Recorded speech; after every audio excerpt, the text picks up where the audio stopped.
تو دوستان محترم، ایک نئی ویڈیو کے ساتھ آپ کی خدمت میں حاضر ہیں۔ امید کرتا ہوں کہ آپ خیر و عافیت کے ساتھ ہوں گے۔ تو اگر آپ کو ایسی خواب آئی کہ جس خواب کے اندر آپ کسی جادوگر کے ساتھ لڑ رہے ہیں، ایسا شخص آپ کے سامنے آپ کی خواب میں آ گیا کہ اس کے پاس جادو ہے اور آپ کے اوپر جادو کر رہا ہے اور اس کا آپ پر اثر بھی ہو رہا ہے، اگر آپ ایسا محسوس کر لیں کہ ایسی خواب ہی تھی تو اس کی تعبیر کیا ہو سکتی ہے، دوستان محترم یہی آج آپ کو بتاؤں گا۔ تو سب سے پہلے یہ دیکھنا ہے آپ نے کہ یہ خواب رات کے کس حصے کے اندر آئی۔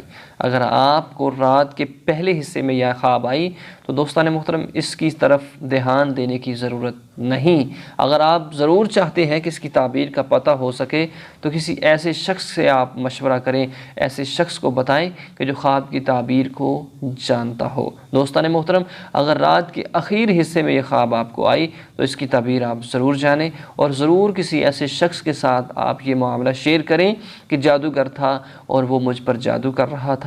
کیا یہ میرا کوئی عزیز و اقربا یا کوئی شخص مجھ پر جادو تو نہیں کرا رہا؟ اس کی تعبیر کیا ہو سکتی ہے اور یہ کیسے پتہ چلے کہ یہ کیا معاملہ ہے؟ تو دوستان محترم، اس جانب جانے سے پہلے اگر آپ ہمارے چینل پر نئے ہیں تو چینل کو سبسکرائب کریں، ویڈیو کو لائک کریں اور تمام دوست احباب تک اس کو شیئر کریں تاکہ تمام دوستوں کو ایک اہم معلومات مل سکے۔ تو دوستان محترم، اگر جادوگر آپ کی خواب میں آ گیا،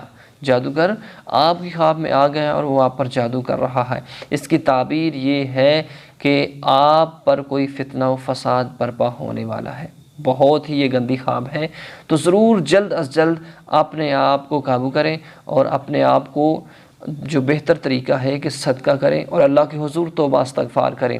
اس سے پہلے اگر آپ کو یہ لگاتار خواب آ رہی ہے تو دوستان محترم وضو کر کے سوئیں اور 3 مرتبہ آیت الکرسی پڑھ کر سویا کریں، پھر ایسی خواب آپ کو نہیں آئے گی۔ یہ عمل ضرور کریں۔ جو میں نے خواب کی تعبیر آپ کو بتائی، یہ تعبیر ٹھیک نہیں ہے تو ضرور آپ صدقہ کریں۔ صدقہ کرنے کے بعد اللہ کے حضور پیشانی کو رگڑا کریں، نماز پڑھا کریں۔ انشاءاللہ جب یہ پڑھیں گے تو آپ کی تمام تر پریشانیاں دور ہو جائیں گی۔ یہ خواب جو شیطانی ہوتے ہیں، ان کا توڑ بھی ہے وہ اللہ کے کلام میں ہی ہے۔ اس کا توڑ اللہ کے کلام کو پڑھیں اور نیک عمل اور نیک وظائف کریں جن کی برکت سے آپ پر اللہ کا خاص فضل و کرم نازل ہو۔ اجازت دیجیے، اللہ حافظ۔